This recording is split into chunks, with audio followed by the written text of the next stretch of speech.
Hello everyone, welcome back. I hope you all are doing good. So जैसा कि हमने अपने क्लास 11 की इकोनॉमिक की एनसीईआरटी स्टार्ट करी थी, जिसमें हमने चैप्टर नंबर फर्स्ट जो है उसका कंप्लीट कर लिया था। अब हमारा चैप्टर नंबर सेकंड की बारी है, जो कि है हमारा इंडियन इकोनॉमी 1950 से लेकर 1990 तक। जो भी हमारी इंडियन इकोनॉमी थी उसके बारे में हम इस चैप्टर में पढ़ेंगे।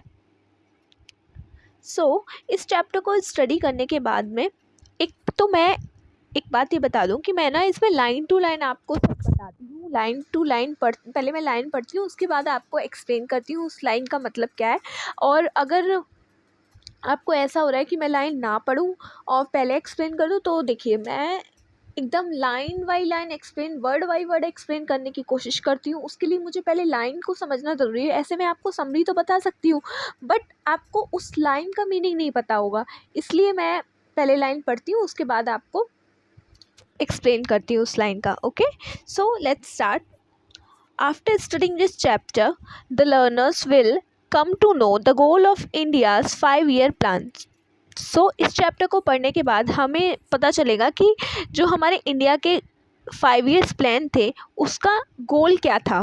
No about the development policies in different sectors such as agriculture and industry from 1950 to 1990। Learn to think about the merits and limitation of regulating economy. इस चैप्टर को पढ़ने के बाद हमें पता चलेगा कि हमारे जो 5 years जो प्लान थे उस टाइम पे, जो कि हमारे जवाहरलाल नेहरू जी ने स्टार्ट किया था, उसमें जो हमारे उसका जो गोल था मेन, वो क्या था। और हमारे जो पॉलिसीज़ डेवलप्ड हुई अलग अलग सेक्टर में, जैसे कि एग्रीकल्चर सेक्टर में, इंडस्ट्री सेक्टर में 1950 से लेके 1990 तक, उन सब की पॉलिसीज़ क्या क्या पॉलिसीज़ थी, उन सब के बारे में हमें पता चलेगा। और हमें ये भी जानने को मिलेगा कि उनकी मेरिट्स क्या थी और उनकी लिमिटेशन क्या थी। हमारी जो इंडियन इकोनॉमी थी ना, उसको रेगुलेट करने की एक लिमिटेशन थी, तो वो क्या थी वो हम इस चैप्टर में जानेंगे। The central objective of learning in chapter is to initiate a person of a process of development which will raise the living standard and open out to the people new opportunity for a richer and more varied life। हमारा जो India का plan करने का मतलब, plans जो हम लेके आए थे उन सब का मेन गोल ये था कि हमारा जो डेवलपमेंट हो वो हम ऐसे अपने स्टैंडर्ड्स को रेज करें कि वो हमारे जो है ना वो सब पीपल के लिए ओपन हो। मतलब ऐसा भी नहीं हो कि कोई लेफ़्ट आउट हो, और न्यू अपॉर्चुनिटी सिर्फ और सिर्फ रिचर मैन के लिए नहीं हो बल्कि सबके लिए हो। तो ये हमारे 5 year प्लान का गोल था, first 5 year plan. Introduction. On the 15 August 1947 India woke to a new dawn of freedom. Finally we were master of our own destiny after some 200 years of British rule. The job of nations building was now in our hands. 15 August 1947 को finally हमें freedom मिल गया था Britishers से। Finally हमारी जो आने वाली destiny है उसके हम खुद अपने मास्टर्स हैं, और around 200 years of British rule के बाद में हमें ये फ्रीडम जो है वो मिला था। और हमारा जो भी अब हमारा जॉब क्या थी, हमारे नेशन को बिल्ड करना, और हमारे नेशन को बिल्ड करने की जो हमारी अब सारी पार हमारे ऊपर थी, हमारे हैंड्स में आ गई थी। मतलब अब हमें किसी पे डिपेंड नहीं होना पड़ेगा अपने नेशन के बारे में सोचने के लिए, अपने नेशन को डेवलप करने के लिए। The leaders of independence India had to decide among other things the type economic system most suitable for our nation, a system which would promote the welfare of all rather than a few. हमारे जो leaders थे independence के time में उस time पे हमारे leaders को ये डिसाइड करना था कि अब हमें किस टाइप का इकोनॉमिक सिस्टम जो है वो अडॉप्ट करना चाहिए, जो सिर्फ और सिर्फ हमारे कुछ लोगों को फ़ायदा ना पहुंचाए बल्कि promote welfare of all rather then few. कुछ लोगों का नहीं बल्कि सबके लिए वेलफेयर प्रमोट करे, वो हमारे लीडर्स की अब इसके बारे में उनको डिसाइड करना था। और जो इकोनॉमिक सिस्टम हमारे पूरी इंडिया पर सूट करे, हमारे नेशन पर सूट करे। There are different type of economic system. हमारे इंडिया में नहीं, मतलब वर्ड्स में अलग अलग टाइप के इकोनॉमिक सिस्टम्स होते हैं जो कि हमारे 2.1 बॉक्स में दिए गए हैं, वो अब मैं आपको बताऊंगी। And among them socialism appeal to Jawaharlal Nehru the most. उन सब में से जो सोशलिज्म था वो जो हमारे जवाहरलाल नेहरू को सबसे ज़्यादा सही लगा हमारे इंडिया के लिए। सो 2.1 पहले ये देख लेते हैं टाइप्स ऑफ इकोनॉमिक सिस्टम। अब हमारे कौन कौन से टाइप्स ऑफ इकोनॉमिक सिस्टम होते हैं। Every society has to answer 3 question. हर सोसाइटी को 3 क्वेश्चंस के आंसर्स लेने होते हैं, जैसे कि what goods and services should be produced in the country. क्या गुड्स और सर्विसेज जो हैं वो हमारी कंट्री में प्रोड्यूस हो रही हैं। हाउ शुड द, मतलब क्या होनी चाहिए हमारे गुड्स और सर्विसेज प्रोड्यूस हमारी कंट्री में।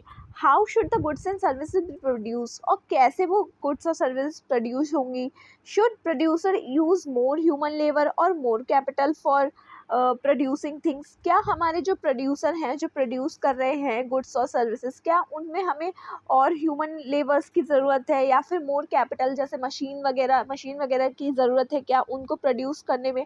How should the goods and services be distributed among people, और कैसे वो गुड्स और सर्विसेज पीपल में डिस्ट्रीब्यूट करी जाएंगी। सो इन सब का answer, one answer to this question is to on the market force और सप्लाई एंड डिमांड। सो इन सब का आंसर जो है वो एक है, जो हमारी मार्केट फोर्स है, जो कि है हमारा सप्लाई और demand. In a market economy, also called capitalism, only those consumer goods will be produced that are demanded. So वो हमारा किस पर डिपेंड करता है, कौन सी गुड्स हमारी प्रोड्यूस होनी चाहिए, कौन सी सर्विस प्रोड्यूस होनी चाहिए, वो सिर्फ हमारे मार्केट फोर्स पर डिपेंड करता है। मतलब उनकी डिमांड और सप्लाई, जैसे जैसे उनकी डिमांड होगी वे वो जिस चीज़ की ज़्यादा डिमांड होती है वो चीज़ हम ज़्यादा प्रोड्यूस करने लगते हैं। जिस चीज़ की कम डिमांड होती है तो हमें उसको प्रोड्यूस करने से कोई फ़ायदा ही नहीं होगा, इसलिए हम उस चीज़ को प्रोड्यूस नहीं करते हैं। सो ये जो इसको मार्केट इकोनॉमी को हम कैपिटलिज्म भी बोलते हैं। Only those consumer good will be produces that are demanded. वही कंज्यूमर गुड्स प्रोड्यूस करी जाएंगी जो डिमांड करी जाएंगी। Goods that can be sold profitably either in the domestic or in the foreign market. If cars are in demand cars will produce, and if bicycle are in demand bicycle will produce. So वही goods produce करी जाएंगी जो कि जिनकी demand या तो जिनको बेचने में हमें प्रॉफिट मिलता है, और जिनकी डिमांड हमारी या तो डोमेस्टिक मार्केट में बहुत ज़्यादा है या फिर हमारी फॉरेन मार्केट में जिनकी डिमांड बहुत ज़्यादा है, बस वही हमारी प्रोड्यूस करेंगी। जैसे अगर कार की डिमांड बहुत ज़्यादा है तो कार प्रोड्यूस करी जाएंगी, अगर बाइसिकल की डिमांड बहुत ज़्यादा है तो बाइसिकल प्रोड्यूस जाएंगी। If labour is cheaper than capital, more labour intensive method और production will be used and vice versa. अगर लेबर जो है वो कम दामों पर और हमें मिल जाएगी कैपिटल के अकॉर्डिंग, मतलब मशीन अगर महंगी मिल रही है और लेबर हमारी सस्ती मिल रही है, तो हमारी जो चीज़ें हैं वो ज़्यादा हमारी लेबर इंटेंसिव होंगी, मेथड से बनाई गई होंगी, मतलब लेबर इंटेंसिव मेथड के द्वारा बनाई जाएंगी, ना कि हम उनको ज़्यादा मशीन, क्योंकि फिर अगर हम मशीन हमारे लिए बहुत ज़्यादा महंगी हो जाएगी तो फिर हम उसको कैसे ही हमें अगर बेचने पर उतना प्रॉफिट नहीं मिलेगा तो फिर क्या ही फ़ायदा हमारे ये बनाने का वो चीज़। तो इसलिए हम ऐसा करते हैं, और वाइसा वर्सा अगर हमारी मशीन जो है वो सस्ती हो रही है और लेबर्स हमारे महंगे हो रहे हैं तो हम मशीन से ज़्यादा चीज़ें बनाएंगे, ना कि लेबर से। In a capitalist society the goods produce are distribute among people not on the basis of what people need, what on the basis of purchasing power, the ability to buy goods and services. This is one have the money in the pocket to buy it. Low cost housing for the poor is much needed but was count as demand in market sense. So अब capitalist society में क्या होता है, capitalist society में जो भी मतलब ऐसा नहीं होता है कि मान लो अगर आपके पास पैसा है, ठीक है, अगर आपके पास किसी चीज़ को ख़रीदने का पार है, पैसा है, तो आप उस चीज़ को ख़रीद लेंगे। अगर आपके पास उस चीज़ को ख़रीदने की पार नहीं है, पैसा नहीं है, एबिलिटी नहीं है आपकी, तो आप उस चीज़ को ख़रीद नहीं पाएंगे। सो ये हमारे कैपिटलिस्ट मार्केट में होता है। अगर आपकी पॉकेट में पैसा है तो आप वो चीज़ ले सकते हैं। ओके, सो ये हमारी कैपिटलिस्ट मार्केट होती है. As a so low cost housing for poor is much needed but will not count as demand in the market sense because the poor do not have a purchasing power to back the demand. So जो housing की जो cost होती है ना poors के लिए, जो poors को हाउस चाहिए होता है, नीडेड होता है, बट उनके पास उतनी पैसा नहीं होता है कि वो अपनी वो डिमांड जो है वो उसको डिमांड में हम काउंट नहीं करते हैं, क्योंकि उनके पास इतना पैसा ही नहीं होता है कि भाई वो उसको खरीद सके. ठीक है. As a result, this commodity will not be produced and supply as per market force. Such a society did not appeal to Jawaharlal Nehru, our prime minister, for it meant that the great majority of people of the country would be left behind without the chance of moving, improve their quality of life. So हमारे जो जवाहरलाल नेहरू थे, हमारे prime minister थे, उन्होंने ये सोचा कि अगर ऐसा है, अगर हमारे पुअर्स हमारे जो ब्रिटिशर्स हमें छोड़ के गए थे तो हम सब तो बहुत ज़्यादा गरीब थे, बहुत ज़्यादा पॉवर्टी थी हमारे यहाँ.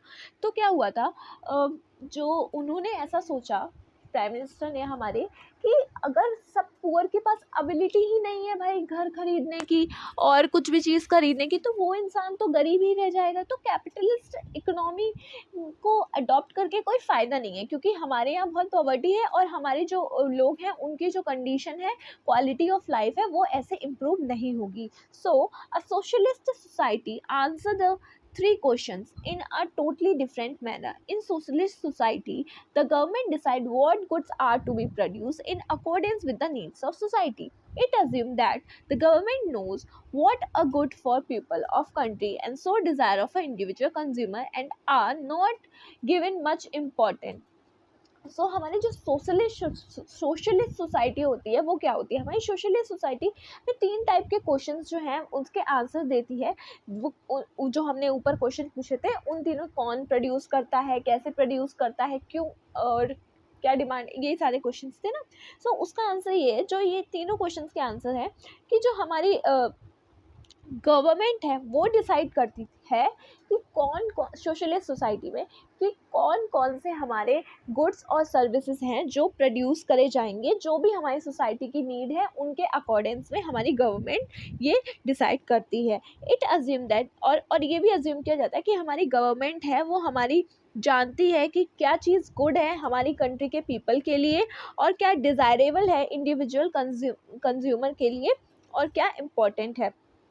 और इंडिविजुअल कंज्यूमर को वो ज़्यादा इंपॉर्टेंट नहीं देती है, वो हमारी गवर्नमेंट को ज़्यादा इंपॉर्टेंट दी जाती है. The government decides how goods are to be produce and how they should be distributed. और गवर्नमेंट ही डिसाइड करती है कि कैसे उनको हमें प्रोड्यूस करना है और कैसे उनको डिस्ट्रीब्यूट करना है, ये भी हमारी गवर्नमेंट ही डिसाइड करती है. मतलब तीनों काम हमारी गवर्नमेंट डिसाइड करती है. और कैपिटलिस्ट सोसाइटी में कैसा होता था, उसमें हमारे मार्केट फोर्स डिटरमाइन करता था कैसे अगर किसी चीज़ की डिमांड ज़्यादा है तो वो चीज़ ज़्यादा प्रोड्यूस होगी और अगर किसी चीज़ की डिमांड नहीं है तो वो ज़्यादा चीज़ नहीं प्रोड्यूस होगी. और कैसे उसमें डिस्ट्रीब्यूशन होता था, जिसके पास पैसा है वो खरीद लेता है, जिसके पास एबिलिटी नहीं है खरीदने की वो खरीद नहीं पाता है. So, in principle, distribution under socialism is supposed to be based on what people need and on what they can afford to purchase. Unlike under capitalism, for example, a socialist nation provides free health care to all citizens. Strictly, a socialist society has no private property since everything is owned by state. So, हमारा जो socialist society में क्या है कि जो भी हमारे need होंगी ना पीपल की, वो हमारी गवर्नमेंट देखेगी. और गवर्नमेंट ये नहीं देखेगी कि क्या वो अफोर्ड कर सकते हैं क्या नहीं, बल्कि गवर्नमेंट उन सबको ये फैसिलिटीज़ प्रोवाइड करेगी. और ऐसा हमारी कैपिटलिस्ट सोसाइटी में नहीं होता था. उसमें हमारी पावर देखी जाती थी, परचेजिंग पावर कितनी है किसी की, मार्केट फोर्स डिटरमाइन करते थे कौन सी चीज़ बननी है और कौन सी प्रोड्यूस नहीं होनी है. और हमारे जो सोशलिस्ट सोसाइटी होती है वो उसमें स्ट्रिक्टली हमारी कोई प्राइवेट मतलब प्राइवेट जो है प्रॉपर्टी नहीं होती है. सब कुछ हमारी पब्लिक, मतलब सब कुछ हमारी गवर्नमेंट, हमारे स्टेट के द्वारा ओन करी गई प्रॉपर्टी होती है. क्योंकि अगर कोई चीज़ स्टेट ने ही ओन करी हुई है, स्टेट की है, तभी तो स्टेट सबको इक्वली डिवाइड कर पाएगा. अगर कोई चीज़ स्टेट की है ही नहीं, किसी और की है, अब हम किसी अब जैसे हमारे पास कुछ है तो हम अपनी चीज़ ही तो किसी को बांट सकते हैं, किसी और की चीज़ को तो नहीं बांट सकते ना, तो इसलिए स्ट्रिक्टली वो चीज़ हमारी गवर्नमेंट ओन करती है। Okay, so in Cuba and China, for example, the most of economic activities are governed by socialist principle, और socialist principle जो है हमारे क्यूबा और चाइना में ज़्यादातर होता है, मतलब उसकी इकोनॉमी ज़्यादा इस सोशलिस्ट वाले पर ही डिपेंड है। Most economies are mixed economy, और बहुत सारी इकोनॉमीज जो हैं जो मिक्स्ड इकोनॉमी होती है। अब ये मिक्स्ड इकोनॉमी क्या होता है, तो ये होता है the government and the market together answer the 3 question of what to produce, how to produce, and how to distribute what is produced. In a mixed economy, the market will provide whatever goods and services it can produce well, and the government will provide essential goods and services what the market fails to do. So, अब mix economy में क्या होता है, mix economy में जो हमारे ऊपर के 3 क्वेश्चन थे, कौन हमारी गुड्स जो है वो प्रोड्यूस करता है, गुड्स और सर्विसेज, और कैसे हमारी जो गुड्स, कौन डिसाइड करता है कि कौन सी गुड्स और सर्विसेज हमारी प्रोड्यूस होनी है। दूसरा क्वेश्चन क्या था, कैसे हमारी गुड्स और सर्विसेज प्रोड्यूस होनी है। तीसरा क्वेश्चन था, और उनका डिस्ट्रीब्यूशन कैसे होना है। तो ये हमारी मिक्स इकोनॉमी में होता है कि कौन सी गुड्स और इकोनॉमी ये सब प्रोड्यूस होनी है, ये हमारे गवर्नमेंट और मार्केट फोर्स साथ में मिलकर डिसाइड करती है। ठीक है, इसमें क्या होता है, अगर मार्केट फोर्स की वजह से कोई चीज़ हमारे लोगों तक नहीं पहुंचा पा रही है, कोई चीज़ का फ़ायदा हमारे लोगों को नहीं हो पा रहा है, तो उसलिए उसको हमारी गवर्नमेंट वो फैसिलिटीज़ प्रोवाइड करेगी। ये हमारे मिक्स इकोनॉमी में होता है, मतलब दोनों चीज़ें होती हैं, मार्केट फोर्स भी होता है और हमारी गवर्नमेंट भी करती है, दोनों चीज़ें कंबाइन होती हैं। और हमारी इकोनॉमी कैसी है, हमारी इकोनॉमी मिक्स्ड इकोनॉमी है। और सोशलिस्ट में क्या होता है, अगर किसी के पास हेल्थ केयर नहीं है, वो अफोर्ड नहीं कर सकता है, वो बीमार है बट वो अफोर्ड नहीं कर सकता है मेडिसिन लेना, उसमें हमारी गवर्नमेंट है वो हमारी प्रोवाइड करती है। बट यहाँ पे ऐसा नहीं है। अब हम वहीं पे अपने वापस आ जाते हैं। 3 टाइप की हमने इकोनॉमी देख ली, capitalist economy, socialist economy and third is mixed economy. So हमारे जो जवाहरलाल नेहरू थे, प्राइम मिनिस्टर थे, he was in favor of the kind of socialist economy in the form of Soviet Union, where all the means of production, all the factories and farms in this country are owned by government. There was no private property. It is not possible in democracy like India. So हमारे जो PM थे वो हमारे socialist economy के ज़्यादा favour में थे। जैसे कि हमारे USSR सोवियत यूनियन में क्या होता था, वहाँ पे सोशलिस्ट इकोनॉमी फॉलो होती थी, मतलब कि सारी जो चीज़ें जो थी वो ओन करी जा रही थी हमारी गवर्नमेंट के द्वारा। वहाँ पे प्राइवेट जो इंडिविजुअल था वो कुछ भी ओन नहीं कर रहा था। तो हमारी इकोनॉमी में ये सब करना पॉसिबल नहीं था, क्योंकि for the government to change the ownership partner of land and other property of citizen in the way that it was done in the former, it is not possible in a democracy. So democracy में ये सब follow करना मतलब possible नहीं है, क्योंकि democracy में सबको इक्वल राइट्स हैं, सबकी भाई अपनी अपनी क्योंकि हमारा फंडामेंटल राइट्स था उस टाइम पे, हमारा right to property, right to do business, ये सब मतलब हमारे राइट्स है भाई। तो ये हमारे डेमोक्रेसी में नहीं ले सकता था कोई भी, तो इसलिए बट हमारे PM जो थे वो फेवर में थे सोशलिस्ट इकोनॉमी के। सो उसके लिए हमारे PM ने क्या किया कि जो लैंड्स जो थी, पैटर्न था जो लैंड्स का, पहले हमारे ओनर्स थे लैंड के, वो हमारे सारे जो सिटीज़न हैं उनमें बांट दिया गया। जैसे हमारे सोवियत यूनियन में बांटे गए थे, वैसे हमारी लैंड जो है जो ओनर थे उनसे लेकर बाकियों को बांट दिया गया, क्योंकि वो लैंड पहले टेनेंट्स की तो थी। जब देखो ब्रिटिशर्स में हम अपने बहुत सारे परमानेंट सेटलमेंट के बारे में पढ़ते हैं और बहुत सारे सेटलमेंट्स के बारे में पढ़ते हैं, रैयतवारी सेटलमेंट, तो उसमें सब में क्या होता था, जो टेनेंट्स थे उनकी लैंड लेके ज़मींदार वगैरह को, टेनेंट्स की लैंड लेके ज़मींदार वगैरह को दे दी जाती थी और उनके पास कुछ नहीं बचता था। तो इसलिए हमारी गवर्नमेंट ने पहला काम क्या किया था, लैंड रिफॉर्म्स किए थे। उसमें जो गवर्नमेंट्स जो ओनर्स थे हमारी लैंड के, जैसे कि ज़मींदार वगैरह, उनसे लैंड लेके जो पब्लिक थी, टेनेंट्स थे, उन सबको वो लैंड इक्वली प्रोवाइड कर दी गई थी। Nehru and many other leaders and thinker of the newly Indian independent India sought an alternative to the extreme version of capitalist and socialism, basically sympathizing with the socialist output they found the हमारे नेहरू जी ने और जो other leaders थे उन्होंने एक बीच का रास्ता निकाला। उन्होंने क्या किया कि ना तो वो चाहते थे कि बहुत ज़्यादा सोशलिस्ट हो जाए हमारी इकोनॉमी और ना बहुत ज़्यादा कैपिटलिज्म हो जाए हमारी इकोनॉमी, तो उन्होंने एक रास्ता निकाला कि हमारा जो इस सब का है तो हम दोनों को कंबाइन कर देते हैं और उन दोनों को कंबाइन करके हमारी कौन सी हो गई इकोनॉमी, मिक्स इकोनॉमी होगी। Answer of in a economic system which in their view combine the best feature of socialist without its drawback. In this view, India would be a socialist society with a strong public sector but also with private property and democracy. The government would plan for इसलिए उन्होंने क्या किया, जो socialist society थी ना उसके जो best चीज़ थी, बेस्ट जो फैक्टर्स थे उनको ले लो और जो ड्रॉबैक्स हैं उनको मत लो, ठीक है। उसको लेने के बाद में जो हमारी इकोनॉमी बनती है दोनों को कंबाइन करके, जिसमें हमारी ज़्यादा स्ट्रॉन्ग जो चीज़ थी वो हमारी पब्लिक सेक्टर मतलब गवर्नमेंट के द्वारा ओन करी जाएंगी, बट कुछ चीज़ें जो है हमारी प्राइवेट प्रॉपर्टी भी थी, क्योंकि हमारी कंट्री जो डेमोक्रेटिक कंट्री है इसलिए प्राइवेट लोग भी प्राइवेट प्रॉपर्टीज़ भी थी जो हमारी ओन करी जा रही थी। उसके लिए हमारी गवर्नमेंट जो है उसने प्लान किया फॉर दी, ये कुछ नहीं है बस आपको वर्क है वो आप देख लीजिएगा अगर। मतलब ये बता रहे हैं चार्ट प्रिपेयर करो, ये तो क्लास 11 के बच्चों के लिए है।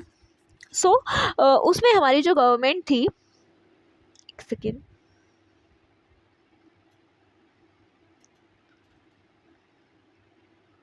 उसमें हमारी economy with the private sector being encourage the part of the plan effort. उसमें हमारी जो प्राइवेट सेक्टर था उसको भी पार्ट दिया गया हमारे जो प्लान था उसमें।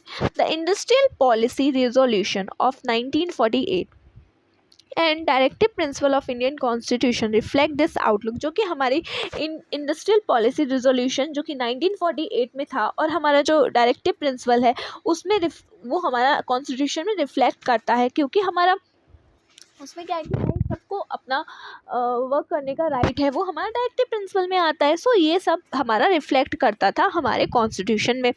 Planning commission was set up with the prime minister as its chairperson. The era of 5 year plan had begin. उसमें क्या हुआ, अब इकोनॉमी को कैसे डेवलप करना है, कैसे करनी है, उसके लिए हमने 5 ईयर के प्लान बनाए, जिसमें हम अपनी इकोनॉमी के बारे में सब कुछ बनाते हैं कि कैसे क्या क्या हमें 5-5 साल का प्लान बनाते हैं कि ऐसे हमें अपनी इकोनॉमी जो है वो चलानी है। उसके लिए हमारी 1950 में प्लानिंग कमीशन बनी, जो अभी आगे चलकर नीति आयोग उसका सक्सेशन हो गया।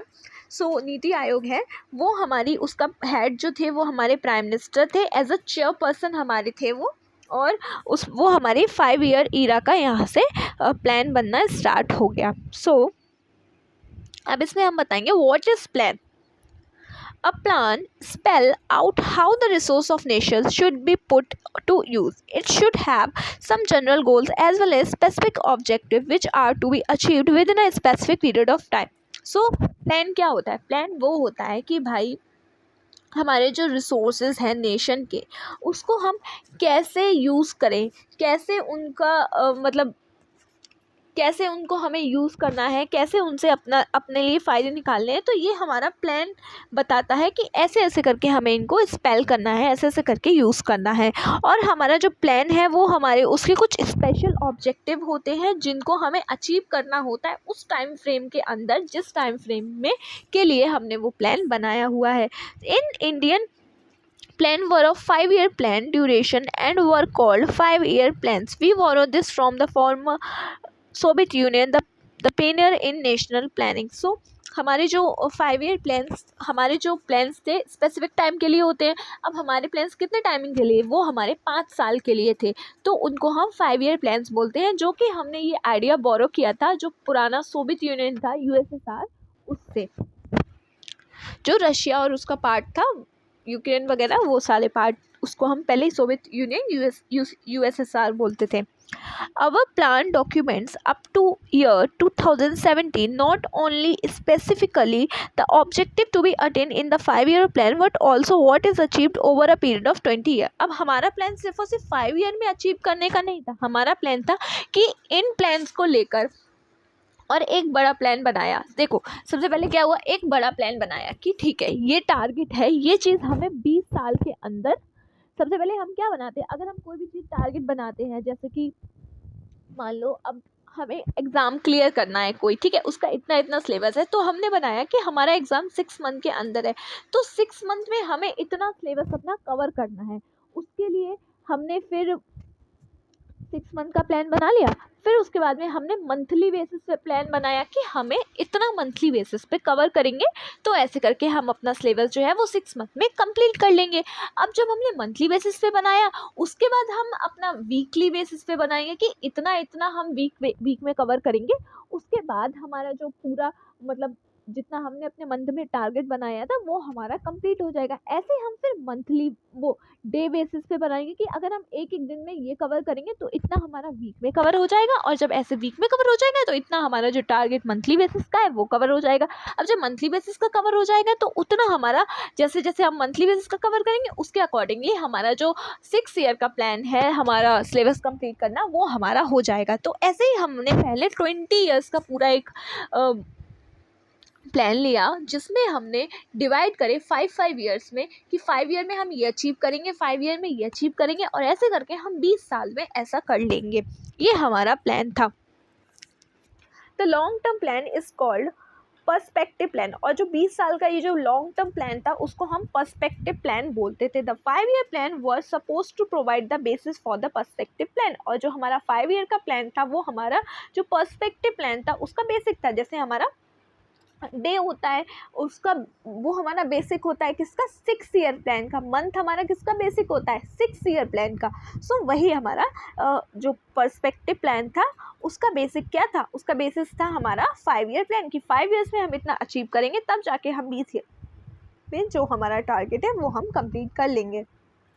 It will be unrealistic to expect all the goals of the plan to be given equal importance in all plans.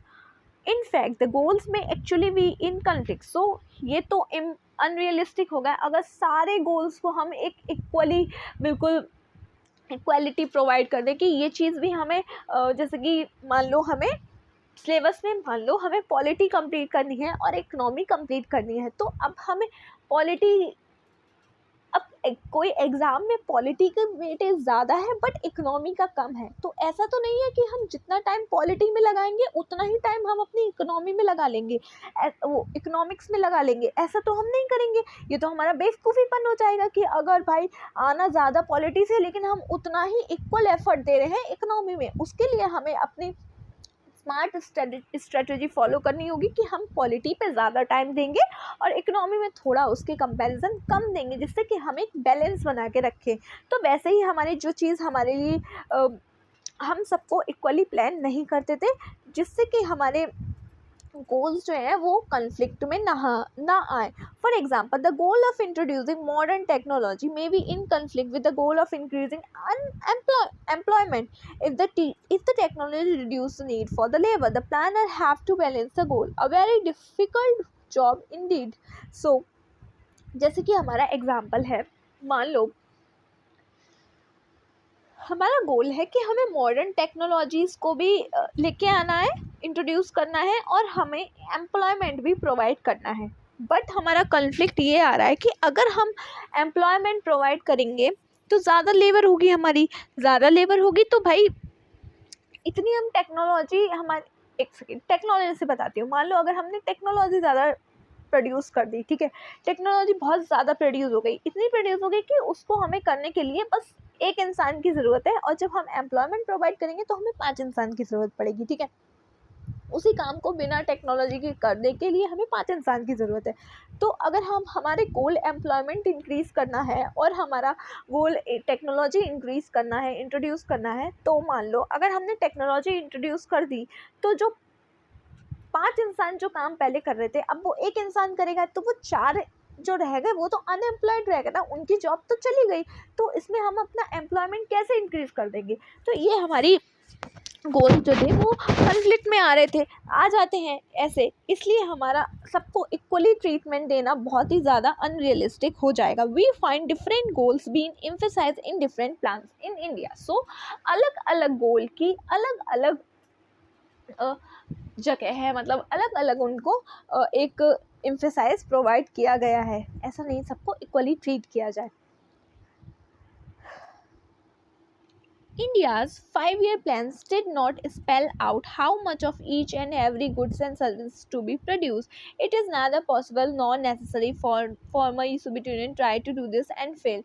It is enough if the plan is specific about the sector which it played a commanding role, for instance, power generation and irrigation, while leaving the rest of the market. So ये तो possible नहीं होगा कि भाई, और ज़रूरी भी नहीं है कि हमें कितना गुड्स और सर्विसेज जो है वो प्रोड्यूस करना है, तो ये हम नहीं कर सकते हैं। इसके अकॉर्डिंगली हम क्या कर सकते हैं, मतलब मान लो एक हमारा एग्रीकल्चर सेक्टर है, ठीक है, हमारा प्राइमरी सेक्टर है, उसका पार्ट क्या है, एग्रीकल्चर सेक्टर, ठीक है। अब हमारा एग्रीकल्चर सेक्टर में मान लो हमें वीट की क्रॉप जो है वो उगानी है, तो अब हम ये डिसाइड नहीं कर सकते कि भाई हमें इतना वीट की क्रॉप उगानी है। हम उसको क्या देखेंगे, हम उसको इकोनॉमिक वाइज, हम उसको सेक्टर वाइज देखेंगे, मतलब प्राइमरी सेक्टर में हमें इतना उगाना है, टर्शरी सेक्टर में इतना, मैन्युफैक्चरिंग सेक्टर में इतना। सो ऐसे से करके हम चीज़ें देखेंगे, ना कि हम उसको कतई ऐसे देखेंगे कि भाई हमें इतना करना है, क्योंकि सोवियत यूनियन ने ये ट्राई करने की कोशिश करी थी बट वो फेल्ड हो गया था। सो हम एक सेक्टर देख लें, जैसे हमें पावर जनरेशन करना है, इरिगेशन करना है, कितना कितना करना है वो हम डिसाइड कर लेते हैं। ओके, सो ये हमारी मिक्स इकोनॉमी में होता था। सो अब हमारे गोल्स क्या थे हमारे 5-year प्लान्स के।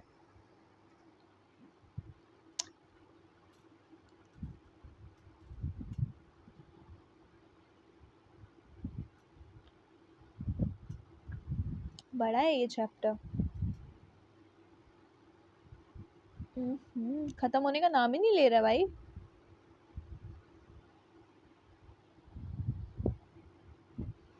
आधा घंटा तो अभी हो गया, ठीक, बहुत लंबी वीडियो हो जाएगी। चलो ज़्यादा लंबी होगी तो पार्ट्स में कर लेंगे, अगर होगी तो, ना बताना तो मुझे अच्छे से ही है। Okay, the goal of 5-year plans. अब हमारे 5-year प्लान्स के गोल क्या थे। A plan should have some clearly specified goal. The goal of 5-year plan were growth, modernization, self-reliance, and equity. This does not mean that all the plan have given equal importance of all these goals. So हमारे जो plan थे वो थे कि हमें growth करनी है, हमें मॉडर्नाइजेशन करना है, हमें सेल्फ सफिशिएंट बनना है, हमें इक्विटी करनी है। सो ये इसका मतलब ये भी नहीं है कि ये जो गोल्स हैं सबको इक्वली इम्पोर्टेंस दी गई है, सबको अपने कुछ लिमिटेड रिसोर्स प्रोवाइड करे गए हैं। ड्यू टू लिमिटेड रिसोर्स की वजह से हमने सबको इक्वली प्रोवाइड नहीं किया गया है गोल की जो हमें अचीव करना है। A choice has to made in each plan about what of the goals is to be given primary importance. Never let the planner have to ensure that as far as possible the policies of plan do not contradict these 4 goals. Let us now learn about the goals of the planning in some detail. So हमारे जो goals हैं वो हमें सबको equality नहीं provide करी गई है, तो हम हर एक प्लान में अपने अलग अलग प्लान में एक उसका प्राइमरी जो गोल होगा वो लेकर आएंगे, ना कि हम सबको एक इक्वली अपॉर्चुनिटी प्रोवाइड करेंगे। बट हाँ, हमें ये चीज़ें जो हैं वो सब करनी है अचीव। सो अब हमारा पहला जो इन गोल है वो क्या है, growth. It refers to increase in the country capacity to produce the output of goods and services within the country. It implies either a larger stock of productive capital or a large size of supporting services like transport, banking, or an increase in the efficiency of producing capital and service. So हमारा growth का मतलब क्या है, growth का मतलब है कि हमारा जो कंट्री है उसको उसकी जो कैपेसिटी है उसको प्रोड्यूस करना, हमारे जो गुड्स और सर्विसेज हैं उनको प्रोड्यूस करना, जिससे कि हमारी ग्रोथ हो सके। हमारे जो लार्जेस्ट स्टॉक हैं प्रोडक्शन के कैपिटल्स के, हमारे हमारी सर्विसेज को बहुत ज़्यादा इंक्रीज़ करना, जैसे कि हमारे ट्रांसपोर्ट, हमारी बैंकिंग सेक्टर, इन सब की इंक्रीज़ करना, इसमें ग्रोथ लेके आना और उनको एफिशिएंट भी करना। ऐसा नहीं कि बस बढ़ाए जा रहे और कुछ भी एफिशिएंसी नहीं आ रही है। A good indicator of economic growth in the language of economist is steady increases in the economic gross domestic product. So अब हमारी जो भी ग्रोथ है उसको गुड सही डायरेक्शन में वो ग्रोथ हो रही है या नहीं, उसको हम इकोनॉमिस्ट की भाषा में ये कहेंगे कि अगर हमारी जीडीपी जो है, ग्रॉस डोमेस्टिक प्रोडक्ट जो है, वो इंक्रीज हो रहा है, इसका मतलब हमारी जो ग्रोथ हो रही है वो हो रही है। अब हमारी जीडीपी क्या होती है? जीडीपी हमारी market value of all final goods and services produce in a country during a year. एक ईयर में जितनी फाइनल गुड्स और सर्विसेज प्रोड्यूस हो रही हैं एक कंट्री के अंदर, वो हमारी जीडीपी हो जाती है। और उनकी मार्केट वैल्यू, मतलब प्रोड्यूस हो रही है, उनकी मार्केट वैल्यू कितनी है, वो हमारी जीडीपी हो जाती है। और फाइनल गुड की बात कर रहे हैं, बीच की चीज़ की बात नहीं कर रहे हैं, इंटरमीडिएट गुड्स की बात नहीं कर रहे हैं। जैसे कि अब हम क्या करेंगे, ऐसा नहीं है कि हम कोई कार है, अब कार का हम कोई पार्ट है उसको खरीद रहे हैं, तो हम उसको जीडीपी में नहीं काउंट करेंगे, क्योंकि कार जो हमने ली है, अगर पूरी कार को भी हम काउंट कर रहे हैं और उसके आधे पार्ट को भी हमने जो खरीदा है उसको भी काउंट कर रहे हैं अपनी जीडीपी में, तो ये डबल चीज़ें आ जाएंगी। लेकिन अगर हम सिर्फ फाइनल प्रोडक्ट क्या बना हमारा, उस पार्ट को जोड़ जोड़ के फाइनल प्रोडक्ट कार बना, कार का अगर हम प्रोडक्ट लेंगे तो उसमें सब आ जाएगा। सो ऐसे हमारा जीडीपी होता है। You have studied this concept in chapter in class 10th as well. You can think of GDP as a cake and growth in increase in the size of cake. So हमने इसके बारे में class number 10th में भी पढ़ा है, और हम ये सोच सकते हैं कि हम जीडीपी के कॉन्सेप्ट को ऐसे ले सकते हैं कि हम एक केक को इमेजिन कर सकते हैं, केक को हम एक ग्रोथ के उससे इमेजिन कर सकते हैं। अगर हमारे केक का साइज़ इंक्रीज़ होता जाएगा, और इसका मतलब कि अगर मान लो केक है, ठीक है, केक का साइज़ जो है वो इंक्रीज़ होता जा रहा है, तो मतलब लोगों के पास खाने के लिए ज़्यादा केक हो जाएगा, ज़्यादा लोग उस केक को इंजॉय कर सकते हैं। बट अगर छोटा केक होगा तो वो थोड़े लोग को मिलेगा, थोड़ी थोड़ी मिलेगी। तो ऐसे हम ग्रोथ को कर सकते हैं एग्जाम्पल के थ्रू कि जितनी बड़ी जीडीपी होगी उतने लोगों को फ़ायदा पहुँचेगा। सो सेम चीज़ वही यहाँ पर लिखी हुई है। If the cake is larger, more people can enjoy it. It is necessary to produce more goods and services if the people of India to enjoy a more rich and varied life. So ये अगर ज़्यादा लोग होंगे तो ज़्यादा बड़ा cake होगा, ज़्यादा लोगों को फ़ायदा मिलेगा, इसलिए ज़्यादा गुड्स अगर और सर्विसेज प्रोवाइड होंगी तो ज़्यादा लोगों को उसका फ़ायदा मिलेगा।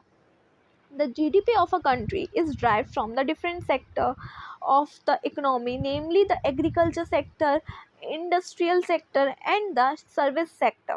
जो हमारी कंट्री की जीडीपी है वो हमारी डिफरेंट सेक्टर से ड्राइव्ड होती है, जैसे कि हमारी एग्रीकल्चर सेक्टर से, इंडस्ट्रियल सेक्टर से, सर्विस सेक्टर से, और हमारे जो ये कंट्रीब्यूट करती है, the contribution made by each of these sector mark of the structure composition of the economy. और ये जो हर एक सेक्टर से जो हमारे जो भी सेक्टर्स में कंट्रीब्यूशन होता है उसको हम स्ट्रक्चर कॉम्पोजिशन बोलते हैं। In the some countries growth in agriculture contribute more to the GDP growth, while in some countries the growth in the service sector contribute more GDP in growth. So अब कहीं कुछ countries में क्या होता है, जो जीडीपी होती है वो हमारी एग्रीकल्चर सेक्टर से ज़्यादा ग्रोथ होती है तो हमारी जीडीपी इंक्रीज़ करती है, कहीं कहीं पर सर्विस सेक्टर से ज़्यादा ग्रोथ होती है तो हमारी जीडीपी इंक्रीज़ करती है। मतलब ज़रूरी नहीं है कि हर एक सेक्टर से हमारी बराबर ग्रोथ हो रही है, सबसे अलग अलग होती है। सो वैसे हमारे जीडीपी डिपेंड करती है। अब दूसरा हमारा डिटेल में क्या है, मॉडर्नाइजेशन। मॉडर्नाइजेशन क्या है? To increase the production of goods and services.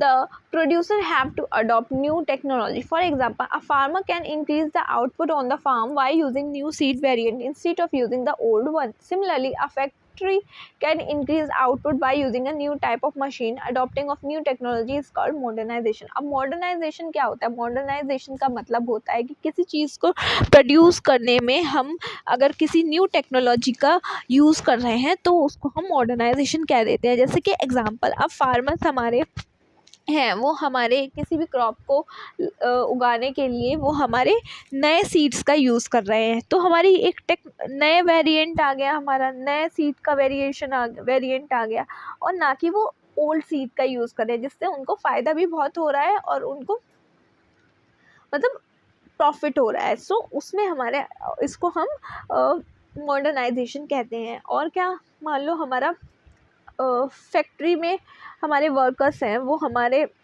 काम कर रहे हैं. अब वर्कर्स से अगर वही काम मशीन के थ्रू करने लगे तो उनको उस न्यू टेक्नोलॉजी आ गई मशीन हमारी, तो वो हमारी उसकी ग्रोथ जो है वो इंक्रीज़ कर देती है. तो वैसे ही हमारा न्यू टेक्नोलॉजी का एडॉप्शन हमारा कहलाता है modernisation. However, modernisation does not refers only to use new technology but also to change in social outlook, such as recognizing the women should have the same right as men. अब modernisation का मतलब सिर्फ और सिर्फ new technology को use करना नहीं है, अडॉप्ट करना नहीं है. न्यू टेक्नोलॉजी का मतलब, मॉडर्नाइजेशन का मतलब है कि हमारे जो सोशल आउटलुक्स हैं, हमारे वुमेंस को इतनी वैल्यू नहीं करी जाती है, मतलब वुमेंस को भी रिकॉग्नाइज किया जाए, उनको भी सेम राइट मैन की तरह प्रोवाइड करे जाए. ये भी हमारा मॉडर्नाइजेशन है.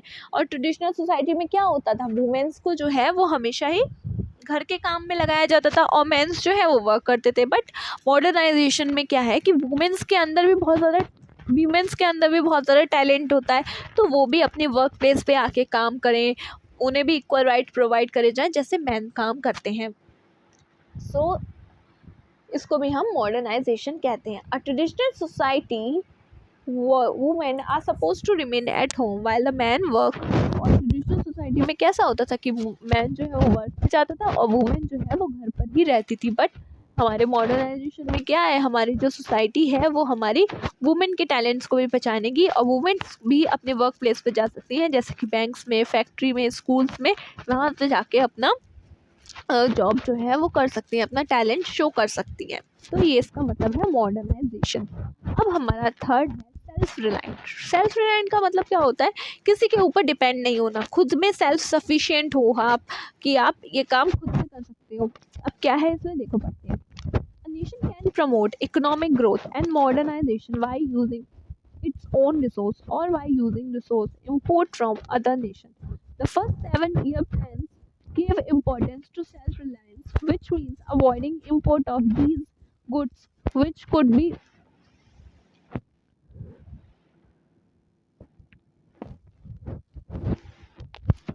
produced in India itself. So self-reliant का मतलब ये होता है कि देखो, एक नेशन जो है वो कैसे अपनी ग्रोथ को बढ़ाता है, कैसे अपना मॉडर्नाइजेशन करता है. या तो वो खुद चीज़ बना के, मतलब मशीन अगर ली, चलो मान लो मशीन से उसने मॉडर्नाइजेशन किया, ठीक है. अब मशीन या तो वो खुद बना रहा है, अपने घर पे बना रहा है, या फिर वो मतलब अपने घर मतलब अपनी कंट्री में बना रहा है. वो मशीन या तो अपनी कंट्री में बनी है या फिर हमने दूसरी कंट्री से वो इम्पोर्ट करी है, दूसरी कंट्री से ख़रीदी है. सो इसमें अब सेल्फ रिलायंट का मतलब होता है कि वो चीज़ हम खुद से अपने आप वो चीज़ बना रहे हैं और तब जाके हम अपनी ग्रोथ कर रहे हैं, मॉडर्नाइजेशन कर रहे हैं या फिर कुछ भी कर रहे हैं. मतलब हम किसी पे डिपेंड नहीं हैं उस चीज़ को बनाने के लिए. तो इंडिया ने हमारी फर्स्ट 7 ईयर में ये किया था कि हम सेल्फ रिलायंट बनेंगे. द पॉलिसी, और हम इम्पोर्ट नहीं कर रहे थे. This policy was considered a necessity in order to reduce our dependence on foreign countries, especially for food. So ये पॉलिसी जो थी वो बहुत ज़्यादा इम्पोर्टेंट थी, क्योंकि हम फॉरेन कंट्रीज़ पे बहुत ज़्यादा फूड के लिए भी बहुत ज़्यादा डिपेंडेंट थे. तो अब हमें इतना सेल्फ सफिशिएंट बनना है, सेल्फ रिलायंट बनना है कि हम किसी पे भी फूड के लिए तो बिल्कुल भी ना डिपेंडेंट हो. सो ये बहुत ज़्यादा ज़रूरी पॉलिसी थी हमारे लिए. It is understandable that people who were recently freed from foreign domination should give importance to self-reliance. Further, it was feared that dependence on imported food supplies, foreign technology, and foreign capital may make India's sovereignty vulnerable to foreign interference in our policy. So हम अभी अभी foreign एक country से हमें आज़ादी मिली थी, हम पहले फ़ॉरेन कंट्री पे डिपेंडेंट थे, तो अब हम अगर किसी पे फिर से डिपेंडेंट हो जाएं, किसी बाहर वाली कंट्री पे, किसी खाने आने को लेके, छोटी छोटी चीज़ों को लेकर, तो हमारे अंदर ये फ़ियर रहेगा कि अभी हम उसके ऊपर डिपेंडेंट हैं और फ़ॉरेन टेक्नोलॉजी क्या पता आके वो हमारे ऊपर फिर से कब्ज़ा कर लें, तो हम वल्नरेबल थे उस टाइम पे, तो इसलिए हमने ये पॉलिसीज़ जो है वो यूज़ करी थी। अब हमारी नेक्स्ट है equity. Now growth, modernization and self-reliance by themselves may not improve the kind of life which people are living. अब जो हमारे लोग हैं जो लाइफ जी रहे हैं वो ना तो कोई ग्रोथ, ना तो कोई मॉडर्नाइजेशन, ना तो कोई सेल्फ रिलायंट इम्प्रूव कर सकता है. A country can have high growth, most modern technology developed in the country itself, and also have most of its people living in poverty. It is important to ensure that the benefit of economic prosperity reaches to the poor section as well as instead of being enjoyed only by rich. So अब मान लो एक country बहुत ही ज़्यादा उसमें growth हो रही है, क्या फ़ायदा कि कुछ लोगों के द्वारा ग्रोथ हो रही है, ज़रूरी नहीं हर एक इंसान को उसका फ़ायदा मिल रहा है. मान लो हम सेल्फ रिलायंट है, हम मॉडर्न टेक्नोलॉजी अडॉप्ट कर रहे हैं, डेवलप कर रहे हैं, बट ज़रूरी है कि हर एक इंसान को उसका फ़ायदा मिल रहा है. भाई कुछ लोग हैं वो लोग अपनी मॉडर्न टेक्नोलॉजी यूज़ कर रहे हैं, वही अमीर हुए जा रहे हैं, और हमारे जो गरीब पुअर पीपल हैं उनको कुछ भी नहीं मिल रहा है, और हमारे जो रिच लोग हैं वो सब कुछ एंजॉय कर रहे हैं, पुअर सेक्शन को कुछ भी पहुंच ही नहीं रहा है benefit. So, in addition to growth, modernization and self-reliance, equity is also important. Every Indian should be able to meet his or her basic needs such as food, decent house, education, and health care, and inequality in the distribution of wealth should be reduced. So, अब self reliant होने के साथ साथ, growth develop करने के साथ साथ, modernisation होने के साथ साथ हमें अपनी जो हमारे पुअर सेक्शन है ऐसा कुछ करो कि भाई उनको भी सेम हमारे जो बेसिक राइट है, इवन जो food, house, education, health care, ये तो उनको राइट्स मिले ही उनके, और जो हमारी इनइक्वालिटी है उसको हम रिड्यूस कर सके. सो ये भी हमारा 5 ईयर प्लान में आया. So let us now see how the first 7 5-year plan covering the period 1950, 1990 to 1990 attempt to attain these 4 goals and then extend to which they succeed in doing so. What reference to agriculture, industry and trade, you will study the policies and development issues taken up after 1991 in chapter 3. So अब हमने अपने जो first जो हमारे 5 year plan थे, 7 जो हमारे 5 year plan थे, फर्स्ट 7 5 ईयर प्लान थे जो 1950 से लेकर 1990 तक थे, उनमें हमने क्या क्या गोल्स, हमारे ये गोल्स हमने कैसे अटेम्प्ट करे, क्या क्या हमें उससे फ़ायदा मिला, कैसा हमारा एग्रीकल्चर सेक्टर था, कैसे हमारा ट्रेड चल रहा था, कैसे हमारी इंडस्ट्री चल रही थी. सो अब हम इसमें ये सब पढ़ेंगे और 1991 से आगे के हम चैप्टर नंबर 3 में पढ़ेंगे. ठीक है. सो अब हमारा एग्रीकल्चर सेक्टर कैसा था. You have learned in chapter 4 that during the colonial rule, there was neither growth nor equity in the agriculture sector.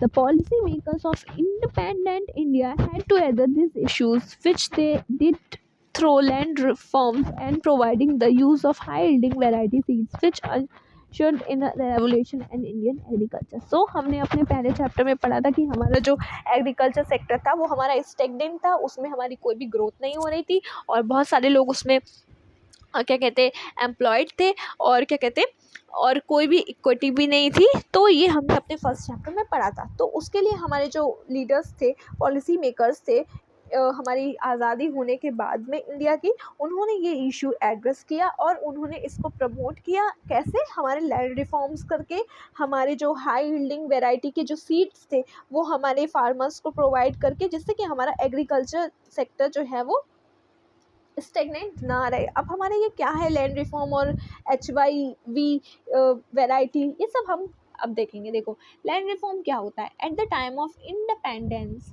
The land tenure system was characterized by intermediaries, various called zamindar, jagidars, etc., who mainly collected rent from the actual tillers of the soil without contributing towards improvement of the farmer. The low productivity of agriculture sector forced India to import foods from the United States of America. Equity in agriculture sector called for land reform, which primarily refers to change in the ownership of households. So जब हम पहले थे हमारे कैसे होते थे, ज़मींदारी system होता था, जागीरदारी होता था, तो उसमें क्या होता था, हमारे जो फार्मर्स होते थे जो एक्चुअली फार्मिंग करते थे उनको कोई भी ओनरशिप नहीं था उस ज़मीन के ऊपर। जो ज़मींदार थे वो हमारे उनसे काम कराते थे और उनको वो जो हमारे जो काम करते थे फार्मर्स वो उनको रेंट जो है वो पे करते थे, बल्कि और रेंट पे करते थे वो भी बिना किसी कंट्रीब्यूशन करे। मतलब उनको उनकी जो भी सिचुएशन चल रही है, क्वालिटी जो भी हो रही है, अगर कोई परेशानी भी आ रही है तो भी उसको सही नहीं करते थे। मतलब बस उनको रेंट चाहिए था, भाई हमें चाहिए है तो चाहिए है, चाहे आप कैसे भी करके दो।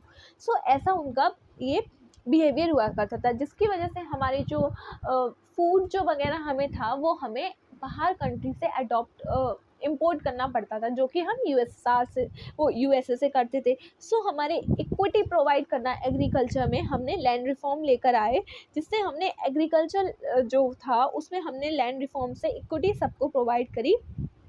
और हमने जो उसका मतलब ये है लैंड रिफॉर्म का मतलब कि हमने ओनरशिप में चेंज कर दिया। मतलब कि हमने अपनी just a year after independence, steps were taken to abolish intermediaries and to make the tillers the owner of the land. The idea behind this move was this ownership of land would give incentives to the tillers of invest in making improvement, providing sufficient capital was made available to them.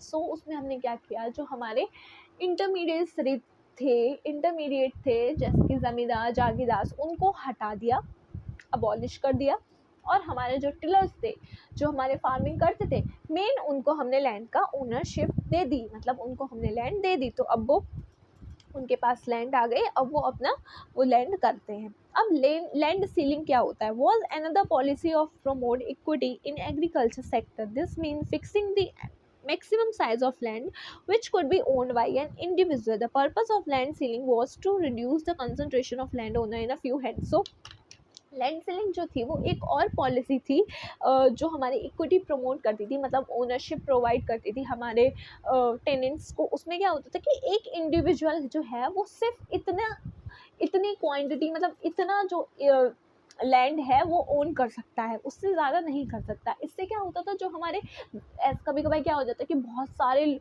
मतलब एक इंसान के पास बहुत ज़्यादा land हो गई है तो बाकियों को उसका फ़ायदा नहीं मिला, एक ही इंसान के पास बहुत ज़्यादा लैंड हो गई, इसलिए एक इतनी क्वांटिटी दे दी गई कि इतनी लैंड जो है वो एक इंडिविजुअल होल्ड कर सकता है, उससे ज़्यादा नहीं। तो ये था लैंड सीलिंग का concept. The abolition of intermediates mean that some 200 lakh tenants came into direct contact with the government. They were thus freed from being exploited by zamindar. The ownership conferred on tenants gave them the incentive to increase output and contribute to the growth in agriculture. So अब intermediate abolish करने का मतलब ये हुआ कि around 200 lakhs जो tenants थे, जो टिल्डर थे, जो फार्मर्स थे, उनको डायरेक्ट कांटेक्ट करने का मौका मिलेगा गवर्नमेंट से। वो अब जो उनके बीच में जो इंटरमीडिएट्स थे वो उनको एक्सप्लॉइट नहीं कर सकते हैं।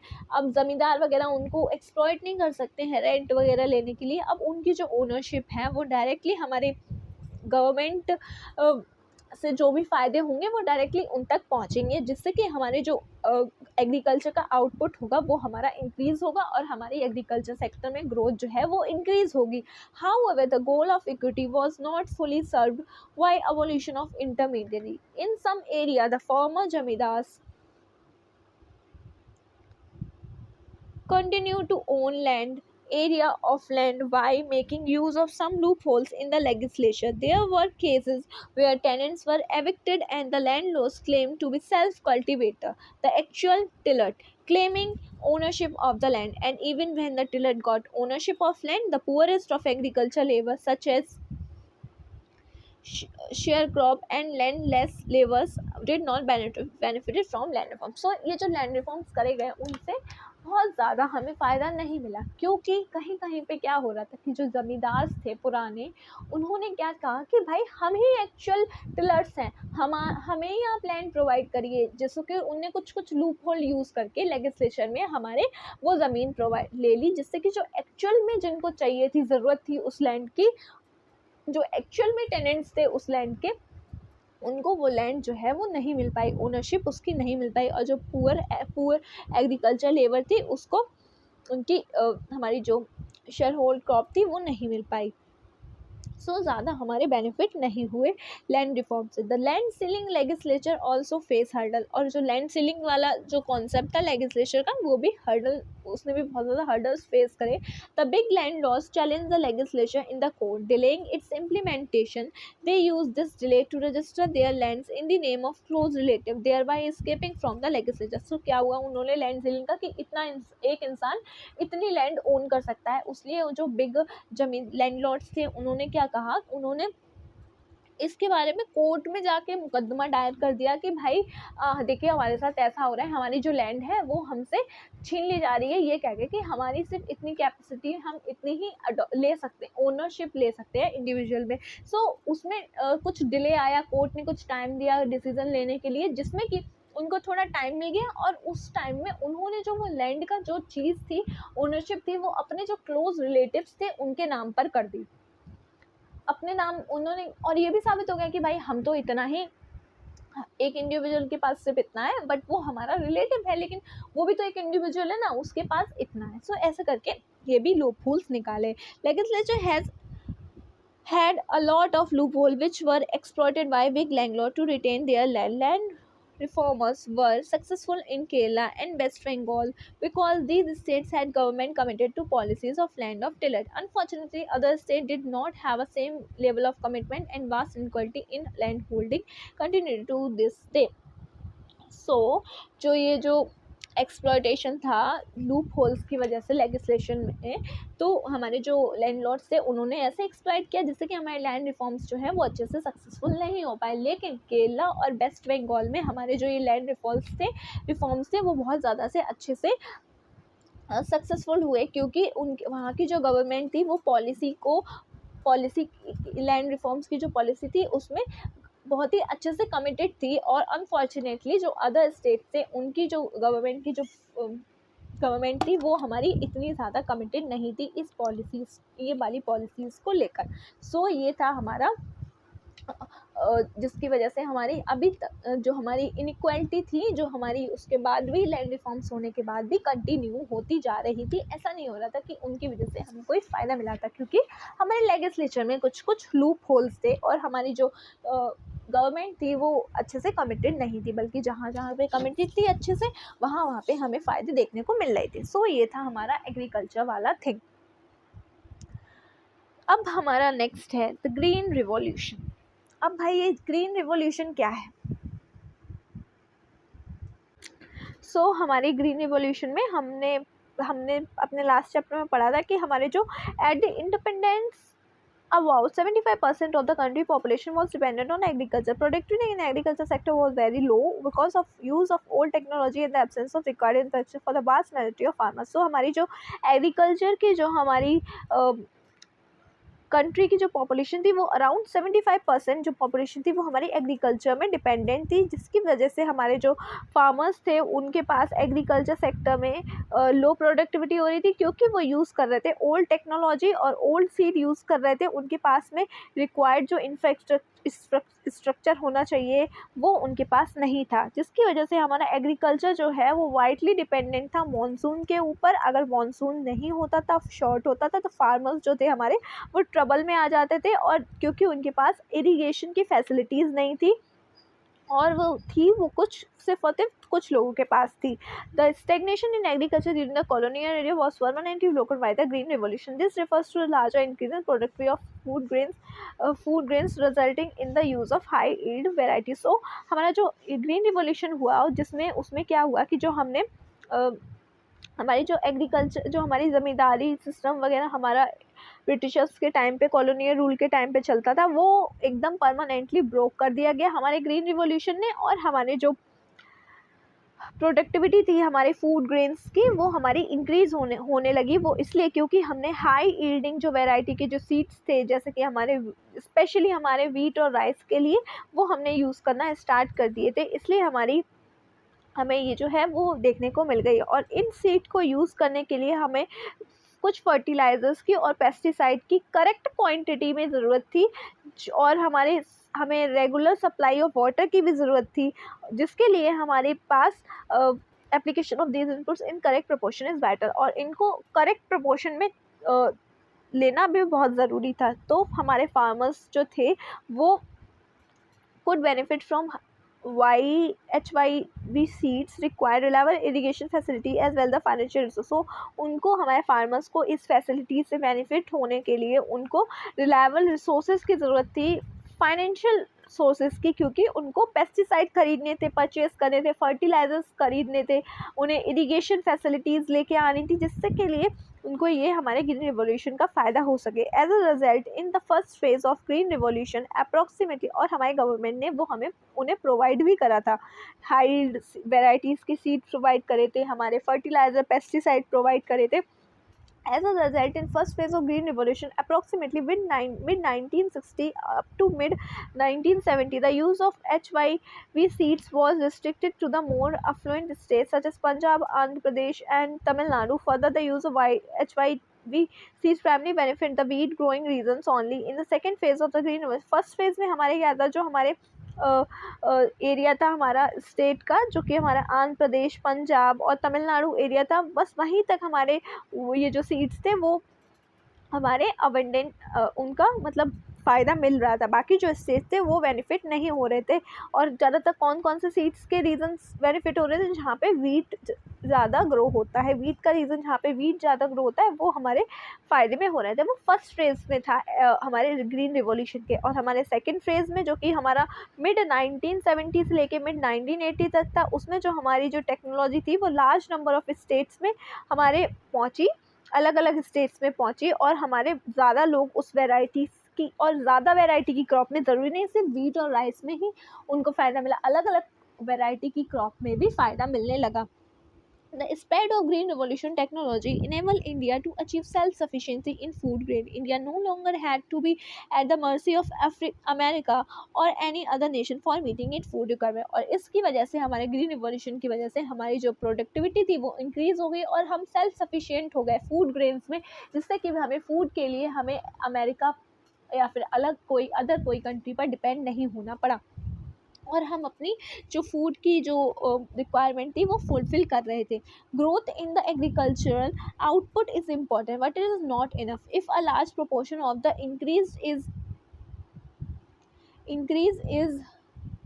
consumed by farmer themselves instead of being sold in the market. The higher output will not make much of difference to the economy as whole। अगर मान लो हमारे फार्मर्स जो हैं वो, उन्होंने जितना प्रोड्यूस किया और उन्होंने खुद ही कंज्यूम कर लिया, उन्होंने मार्केट में उसको नहीं बेचा, तो उससे भी हमारा कोई फ़ायदा नहीं होगा, क्योंकि जो हमें अगर मार्केट में सोल्ड करेंगे तभी तो पैसा आएगा, तभी तो और लोगों को उसका फ़ायदा मिलेगा। अगर कंज्यूम कर लिया फार्मर्स ने, तो उससे हमारी इकोनॉमी में कोई डिफरेंस नहीं होगा।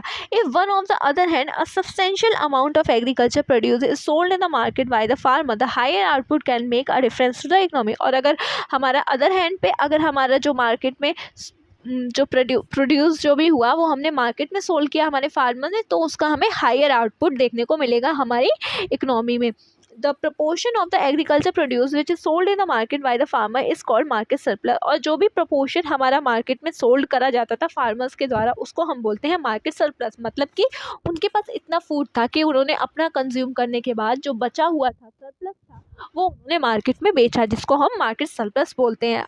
A good proportion of the rice and the wheat produced during the green revolution period available as market surplus was sold by farmers in the market. As a result, the price of food grains declined relative to other items of consumption. The lower income group, who spend in large percentage of their income on food, benefit from this decline in relatively price। So हमारे जो जो हमारे surplus आ गई, अब हमारे पास ज़्यादा food हो गया, तो जब सरप्लस होती है तो जब कोई चीज़ ज़्यादा क्वांटिटी में होती है तो उसका प्राइस जो है वो कम हो जाता है, जिसकी वजह से जब हमारे फूड ग्रेन्स का प्राइस जो है वो कम हुआ, तो जो हमारे लोग थे, जो हमारे जिनके पास ज़्यादा परचेसिंग पावर नहीं थी, उन्होंने लोअर कॉस्ट पे हमारे जो फूड थे उनको, जिनकी लो इनकम थी उनने भी हमारे फूड ग्रेन से बेनिफिट लेने लगे। तो green evolution enable the government to pursue sufficient amount of food grains to bold a stock which could be used in the time of food shortage. और फिर हमारे जो ग्रीन एवोल्यूशन ने ऐसा भी हमारा बना दिया कि गवर्नमेंट के पास कुछ फूड स्टॉक जो है वो इकट्ठा कर हो गया, जिसकी वजह से अब अगर कभी शॉर्टेज भी फूड की पड़ती तो गवर्नमेंट वो फूड स्टॉक को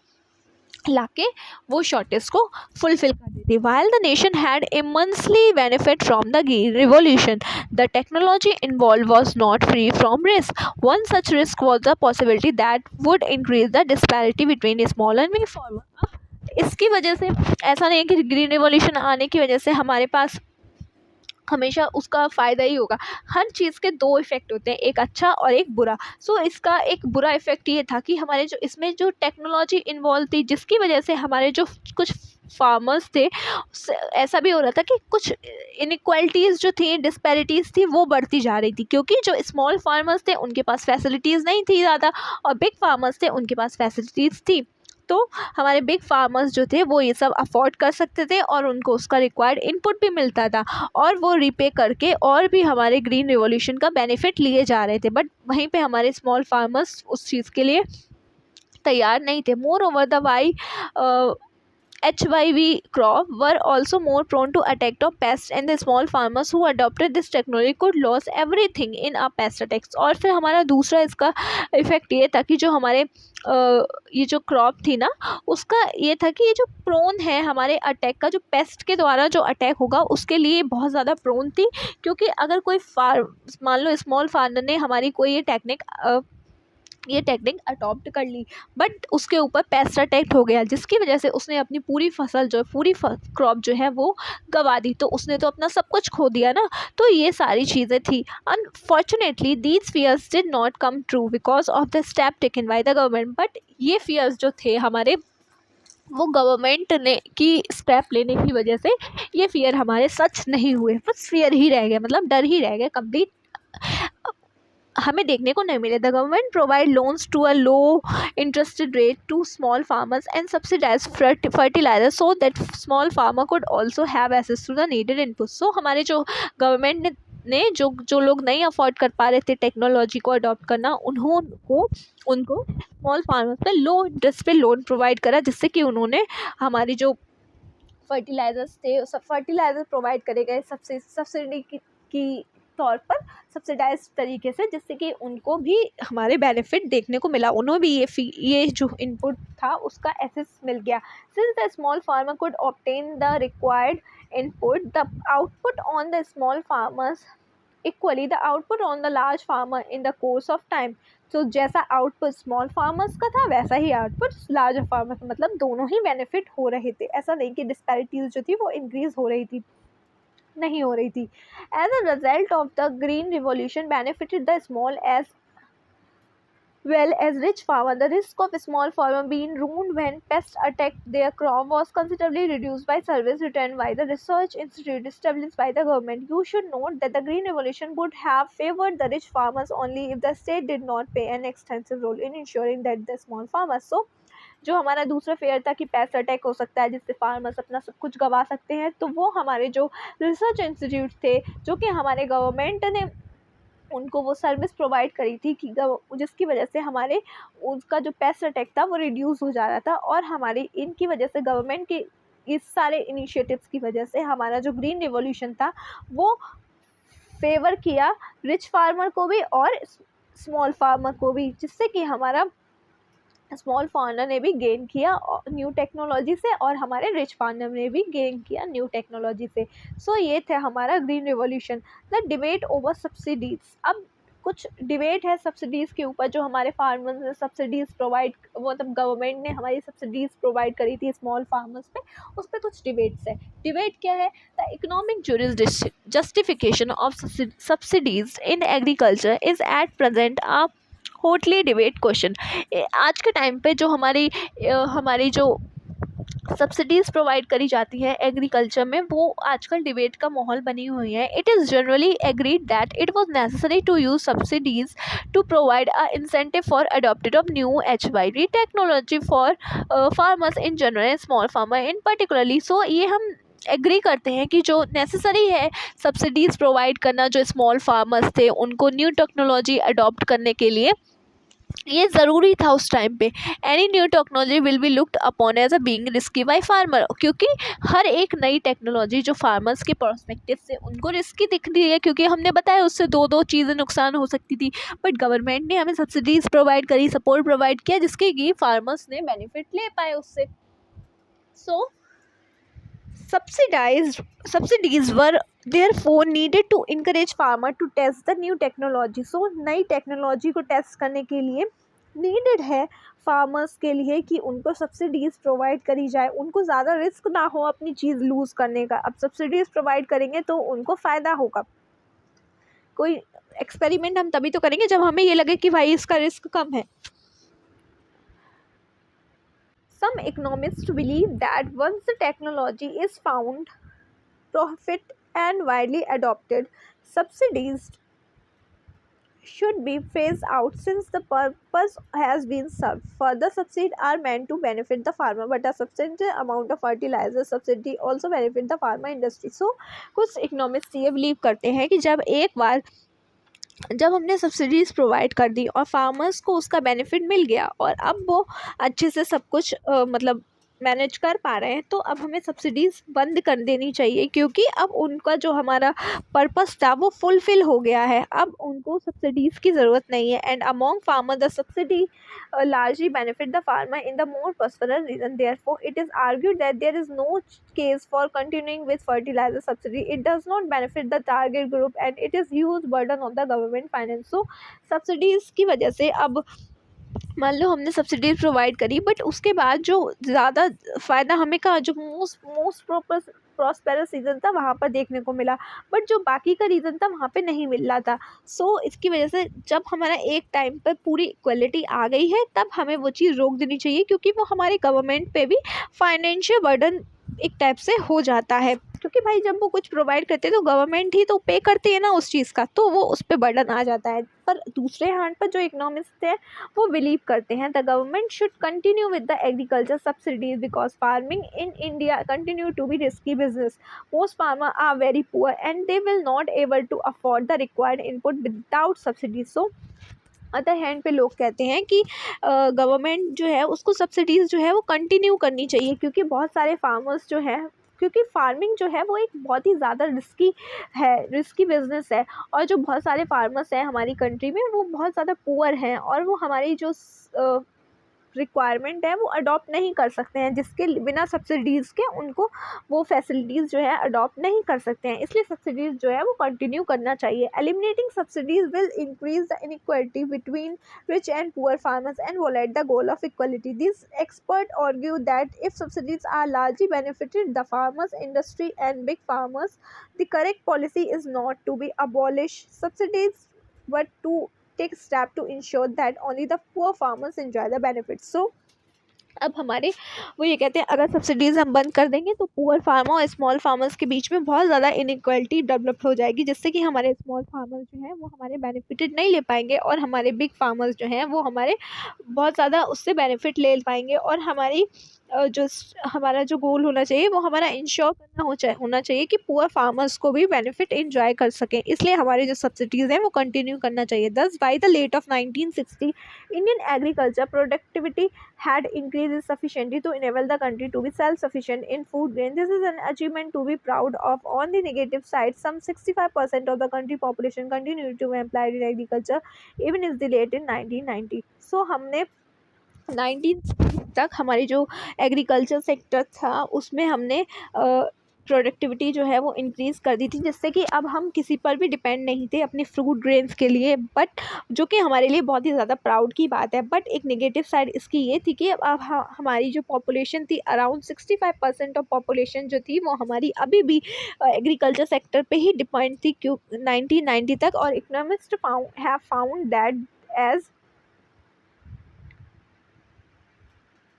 a nation became more prosperous. The prosperity of GDP contributed by the agriculture as well as proportion of the population working in the sector declined considerably. In India, between 1950 and 1990, the proportion of GDP contributed by agriculture declined stagnantly, but the population dependent.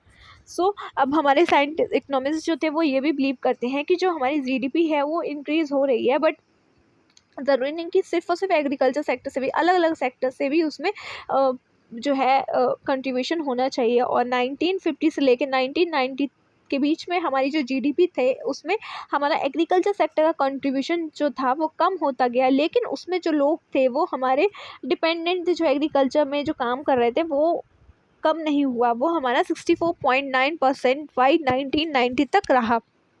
सो जिसकी वजह से why was such a large proportion of the population increased output could have growth with much less people working in the sector. The answer is that the industrial sector and the service sector did not absorb the people working in the agriculture. So हमारे जो large proportion जो population जो थी हमारे agriculture में वो क्यों उसमें थी, और हमारे जो अदर सेक्टर थे उसमें ये वर्कफोर्स जो है वो क्यों नहीं जा रही थी, वो इसलिए था क्योंकि हमारे जो अदर जो सेक्टर थे, इंडस्ट्रियल सेक्टर और सर्विस सेक्टर, वो हमारे एग्रीकल्चर सेक्टर के जो पीपल थे उनको एब्जॉर्ब नहीं कर पा रहे थे, क्योंकि मतलब वो उनको एब्जॉर्ब नहीं कर पा रहे थे। मैग्नी economist call this is an important failure of our policies followed during 1950 and 1960। और हमारे जो कुछ बहुत सारे इकोनॉमिस्ट हैं जो ये कहते हैं ये हमारा फेलियर था हमारे पॉलिसीज़ का 1950 से लेकर 1990 के बीच में, कि हम अभी तक ऐसा नहीं कर पा रहे हैं कि हमारे जो लोग जो है, मतलब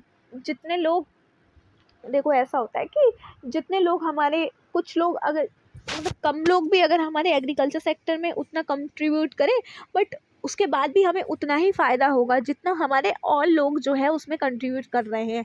तो कोई फ़ायदा नहीं है कि उसको डिस्गाइज अनएम्प्लॉयमेंट कहते हैं, कि भाई जो काम 10 लोग कर रहे हैं, जो काम 2 लोग कर सकते हैं उससे हमें फ़ायदा हो सकता है, बट उस काम को 10 लोग कर रहे हैं, तो बाकी के जो 8 लोग हुए वो डिस्गाइज्ड हुए, मतलब उनका कुछ ज़रूरत नहीं है वहाँ पे होने की, बट वो वहाँ पे लगे पड़े हैं।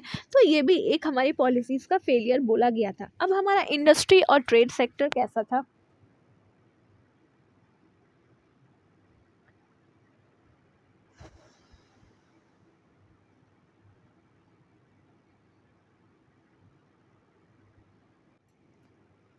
सो इससे आगे का हम अपनी नेक्स्ट वीडियो में कवर करेंगे, क्योंकि ये बहुत ज़्यादा लंबी वीडियो हो जाएगी, और आपको भी अगर आप एक साथ ये सब देखेंगे तो आपके माइंड में एक साथ ये सारी चीज़ें नहीं घुसेंगी, इसलिए अब हम बाकी का नेक्स्ट वीडियो में देखते हैं। ओके, तब तक के लिए आप ये वीडियो देखिए और अच्छे से अपनी बुक पढ़िए, उसके बाद रिवाइज करिए।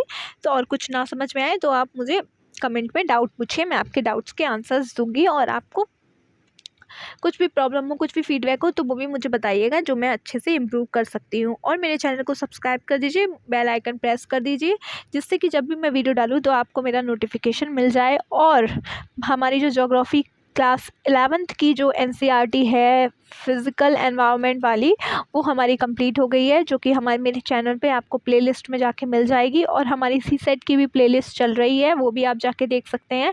हमारी class 11th polity Indian constitution at work की भी प्लेलिस्ट जो है वो कंप्लीट चल रही है। वो अब उसमें 2-3 चैप्टर रह गए हैं बस, बाकी के सब हो गए हैं, जिसमें मैंने लाइन टू लाइन एकदम एक्सप्लेन किया है। और हमारी क्लास 11th की जो फर्स्ट पार्ट था फंडामेंटल वाली फिज़िकल ज्योग्राफी वाला, वो भी अभी चल रहा है, वो भी मैंने स्टार्ट किया है, वो भी आप जाके देख सकते हैं। सो अगर आपको कोई भी डाउट हो तो आप पूछ सकते हैं मुझसे। ओके, सो तब तक के लिए थैंक यू, देखते रहिए मेरे चैनल।